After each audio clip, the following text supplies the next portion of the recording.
Ce matin, c'est Riton qui est avec nous. Bonjour et bienvenue Bonjour, Henri Lecomte. bienvenue. Comment ça va? Moi, ça va très bien. Vous sortez Balle Neuve. Oui. Balle Neuve après-demain, qui sort après-demain, pardon, chez Marabout. Alors pourquoi, Henri Lecomte, vous avez eu besoin d'écrire aujourd'hui? Vous avez eu 60 ans. Est-ce qu'il y avait besoin de faire un bilan, d'avoir une réflexion sur votre carrière? Un bilan, oui, bien sûr, on fait tout. Quand on fait un livre, c'est un petit peu une rétrospective de sa vie. Et puis surtout, je suis passé dans une autre dimension en essayant, bien sûr, de comprendre ce qui s'était vraiment passé dans ma vie de joueur de tennis. Et puis, c'est un moment où on est sage, on a envie aussi de partager, on a envie aussi d'aller plus loin, d'aller chercher certaines choses que je n'ai pas tout à fait compris au tout début de ma carrière. Donc, justement, qu'est-ce que vous avez compris aujourd'hui que vous n'aviez pas compris à l'époque? Il y a une phrase étonnante, vous dites « en finir une bonne fois pour toutes avec les masques et les manques qui sont encore là dans l'ombre du quotidien ». Ça veut dire quoi? Que le malentendu qu'il y a pu y avoir entre vous, une partie du public qui date maintenant de décennies, ça existe encore dans votre tête, ça? Oui, plus ou moins, un petit peu, mais disons que grâce à ce livre, les gens vont vraiment comprendre ce qui s'est passé, parce qu'on a toujours un masque, on se protège. Moi, je voulais qu'on m'aime. Moi, en fin de compte, je voulais vous faire plaisir et gagner Roland-Garros et aller dans une autre dimension qui était ma passion du tennis, qui est toujours d'ailleurs. Mais je ne me connaissais pas moi-même. Donc par la suite, en fonction de ce qui est arrivé, je me suis rendu compte que c'est nous qui dirigeons notre vie, c'est notre cœur, nos émotions, et il faut les accepter.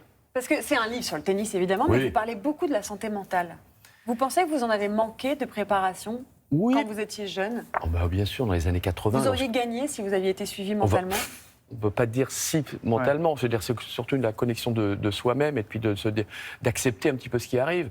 Moi, j'ai accepté, lorsqu'on a joué la Coupe Davis 91, j'ai eu la possibilité de pouvoir, en fin de compte, effacer cette finale perdue, mais 91 m'a permis... De Roland-Garros, bien sûr. Mais la Coupe Davis m'a permis aussi, avec Yannick, avec tous mes copains, avec Patricia Joueur, de dire, Henri, on t'aime, vas-y, fonce. Et on sait que lorsqu'on dit à Henri, on t'aime, je suis capable de décrocher la ligne, quoi. C'est marrant parce que c'est paradoxal. Vous dites que vous aviez besoin d'être aimé. Et en même temps, vous racontez dans le bouquin que vous l'appétiez un peu. Vous aviez un peu des problèmes d'ego. On a tous, il y a un côté égo, le bon égo et le mauvais égo. Dans le mauvais égo, au bout d'un certain temps, lorsqu'on arrive à 5e mondial, que tout fonctionne bien, qu'on arrive à côtoyer le monde et qu'on est là, on dit je suis intouchable. Ouais. Intouchable, tu prends vite un petit râteau. Donc je l'ai eu, mon petit râteau, 1988. Ça a duré toute une année entre Roland-Garros et les Jeux Olympiques. Bien sûr que lorsque tu fais une bourde, tu ne fais pas une petite. Et puis après, ce fameux match contre McEnroe qui a aussi eu un déclencheur. Ouais. Mais c'est aussi important de pouvoir aller bien au-delà de certaines choses. C'est-à-dire se dire, qu'est-ce que je veux en fin de compte? Me connaître moi? Ou alors être quelqu'un d'autre? Je préférais me connaître moi et aller au fond de mon cœur, savoir un petit peu comment je pouvais réagir et être plus performant. Alors vous dites que vous aviez envie qu'on vous aime, il y en a un qui vous aime. Il y a une petite question pour vous, c'est Mansour Barami. Oh! Ça va, Henriovic? Écoute, j'espère que tu vas bien. Et tu sais, je pense à une anecdote. Tu te souviens, je sais pas, il y a 22-3 ans, à Tokyo, la finale de double qu'on a joué. Mansour, s'il te plaît. Gomez et moi contre Borg et toi. Tu te souviens, qu'est-ce qui s'est passé? La volée. Tu vas peut-être raconter. Allez, à bientôt. Il est coquin ce Mansour. C'est vrai qu'on s'est retrouvé sur le central de Tokyo, 15 000 personnes avec Yannick.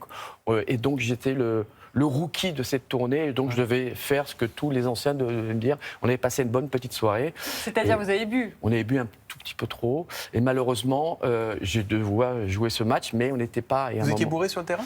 Un peu fatigué. On peut le dire, un peu fatigué. Et alors, ça a donné quoi? Ça a donné quoi? C'est-à-dire que la balle est arrivée au-dessus de moi, juste, je voulais faire la volée, je me suis appliqué vraiment, mais la balle est passée là. Et donc Yannick a éclaté de rire, le stade a éclaté de rire, ils ont pensé que c'était fait exprès. Mais eux, ils savaient que c'était le showman, en fait, c'était pas le showman. Entre Yannick Noah, Mansour Barami, plus Borg, qui n'est pas trop un showman, mais qui partage beaucoup de choses, c'était un grand moment de solitude. Alors justement, Borg, vous en parlez dans le bouquin, parce que moi, je pensais que votre idole absolue, c'était Djokovic. Et en fait, je traduis Novak Djokovic. Il n'arrive pas à le dire. Et en fait, c'est Björn Borg. Celui que vous mettez tout en haut, c'est Borg. Oui, parce que Borg m'a amené où je suis aujourd'hui, parce que c'est mon idole. Parce qu'à chaque fois, on dit mon idole, et puis après, c'est plus mon idole. C'est toujours mon idole, parce que lui m'a fait comprendre certaines choses, et c'est surtout, j'ai vécu des moments extraordinaires avec Björn, et par la force des choses, j'ai aussi arrêté sa carrière en 83 à Monaco, pour un match assez épique.